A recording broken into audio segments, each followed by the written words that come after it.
درود پاک پڑھنے اللہم صلی علی سیدنا و مولانا محمد معدن الجود والکرم وعلی آلہ وصحبہ وبارک وسلم صلاۃ و سلام علیک یا نبی اللہ۔ ناسمجھ بچے کو مسجد میں لانے اور صف میں کھڑا کرنے کا حکم۔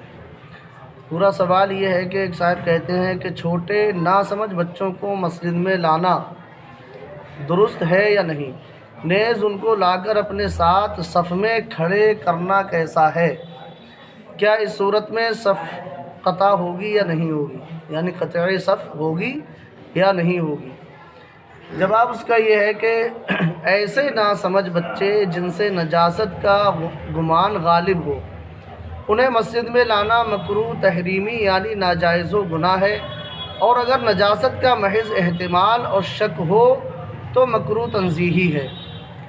لیکن ناسمجھ بچے، ایک تو یہ ہے کہ کوئی سال 1.5 سال کا بچہ ہے، 2 سال تک کا بچہ ہے مثال کے طور پہ، تو یہ بچے ایسے ہوتے ہیں جو یہ تو کہہ تو سکتے نہیں بھی ہمیں پیشاب کرنا ہے، پخانہ کرنا ہے۔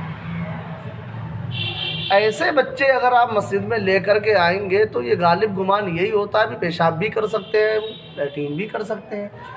تو ایسے بچے جن کے بارے میں یہ غالب گمان ہو کہ یہ نجاست سے آلود کر سکتے ہیں مسجد کو، وہاں پیشاب پخانہ کر سکتے ہیں، ایسے بچوں کو تو مسجد میں لانا ہی نہیں چاہیے۔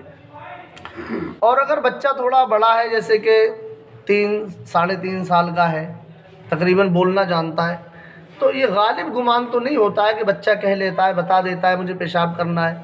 پھر بھی احتمال ضرور ہے، ایسے بچے بھی، اتنے بڑے بچے بھی پیشاب وغیرہ کر دیتے ہیں، کبھی کبھی نہیں بتاتے، سمجھ رہے ہیں؟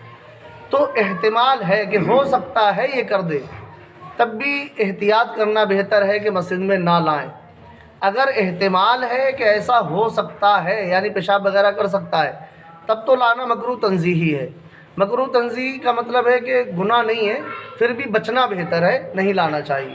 اور اگر چھوٹا زیادہ ہے بچہ اور غالب گمان یہ ہے کہ نجاست وہاں پہ کر سکتا ہے، یعنی پیشاب یا پخانہ کر سکتا ہے، تب تو پھر مسجد میں لے کے آنا ہی نہیں چاہیے، کیونکہ ہو سکتا ہے وہ کسی وقت بھی پیشاب وغیرہ کر دے اور مسجد کا فرش جو ہے نجاست آلود ہو جائے۔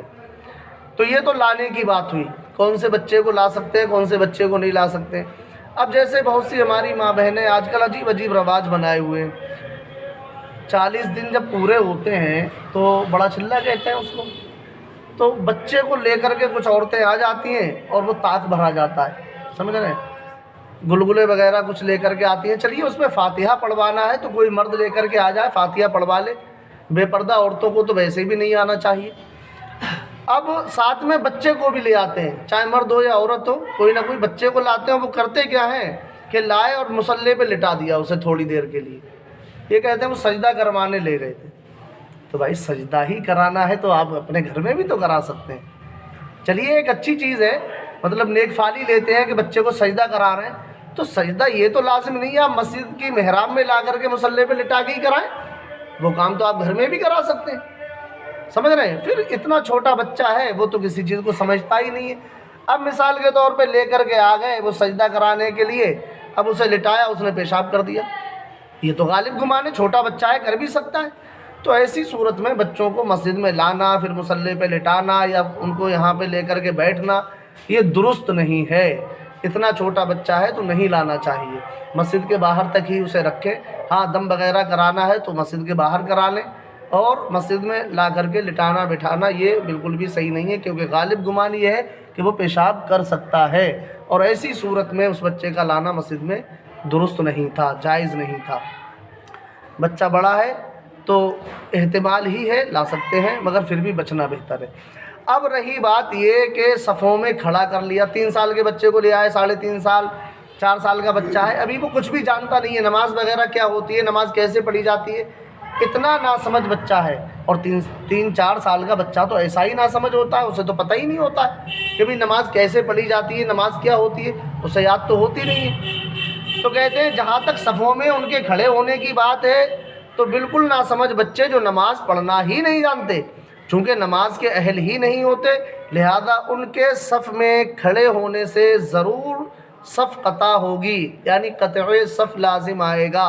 اور قطع صف ناجائز و گناہ ہے، لہذا انہیں ہرگز مردوں کی صف میں کھڑا نہ کیا جائے، تکمیل صف کا دھیان رکھا جائے۔ کیونکہ بعض لوگ جو ہیں 3-4 سال کے بچوں کو لے آتے ہیں، پھر وہ کرتے کیا ہیں، نماز شروع ہوئی اور یا تو وہ رونا شروع کر دیا یا پھر زور زور سے اللہ اکبر کہہ رہے ہیں، کبھی کچھ کہہ رہے ہیں، کبھی بھاگ رہے ہیں، تو اس میں جو ہے نمازیوں کو بھی ڈسٹرب ہوتا ہے، ان کی نماز میں بھی خلل واقع ہوتا ہے۔ کبھی کبھی جو ہے کوئی بچہ ایسا آ جاتا ہے، وہ زور زور سے پیچھے سے اللہ اکبر کہتا ہے، تو مجھے بہت زیادہ پریشانی ہو جاتی ہے، وہ ایسا لگتا ہے کہ شاید کوئی لقمہ دے رہا ہے، سمجھے، کنفیوژن ہو جاتا ہے۔ تو اتنے بڑے بچوں کو نہیں لانا چاہیے۔ نماز سکھانا بہت اچھی چیز ہے، بالکل بچپن سے آپ سکھائیے، مگر اس کے لیے مسجد میں لانا لازم نہیں ہوتا ہے، وہ تو آپ گھر میں بھی سکھا سکتے ہیں۔ آپ کہیں گے بچہ ہمیں دیکھ کے پڑھے گا، تو آپ ہی کو دیکھ کے کیوں پڑھے گا، اپنی ماں کو دیکھ کے بھی پڑھ سکتا ہے، اور زیادہ تر بچے ماں کو دیکھ کے ہی نماز پڑھنا سیکھتے ہیں، سمجھ رہے ہیں؟ تو یہ کام ان سے گھر میں کرانا چاہیے۔ ہاں اگر بچہ اتنا سمجھدار ہے، 6-7 سال کا ہے، سمجھ رہے ہیں، 5 سال سے اوپر ہے، 6-7 سال کا ہے، نماز کے بارے میں کچھ جانتا ہے، ہاں نماز ایسے پڑھی جاتی ہے، تو ایسے بچوں کو لا سکتے ہیں، اور وہ اگر صف میں کھڑے ہو بھی جائیں تو اس سے کوئی ایسا حرج واقع نہیں آتا کہ قطع صف وغیرہ لازم آئے۔ لہذا سمجھدار بچہ ہے، نماز پڑھنا جانتا ہے۔ اب جیسے بچے پڑھنے آتے ہیں مثال کے طور پہ 7 سال کے، 6 سال کے، 8 سال کے، تو یہ بچے اتنے سمجھدار ہو جاتے ہیں کیونکہ وہ سیکھتے ہیں، انہیں بتایا جاتا ہے بیٹا نماز ایسے پڑھی جاتی ہے۔ تو وہ بچے اگر ہیں 7-8 سال تک کے، 6 سال سے اوپر ہیں، تو ایسے بچے مسجد میں آ گئے، سب میں کھڑے ہو گئے تو کوئی بات نہیں ہے۔ البتہ بہتر یہی ہے کہ نماز جب قائم ہو تو تھوڑا خیال کر لیا جائے، چھوٹے چھوٹے بچے ہوں تو ان کی صف پیچھے لگوا دی جائے، پیچھے انہیں کھڑا کر دیا جائے، مرد اپنی صف آگے لگا لیں۔ ہاں اگر کہیں بیچ میں آ گیا ہے کوئی بچہ، سمجھدار ہے، وہ جانتا ہے نماز پڑھنا، تو اسے کھڑا رہنے دیں، سمجھ رہے ہیں۔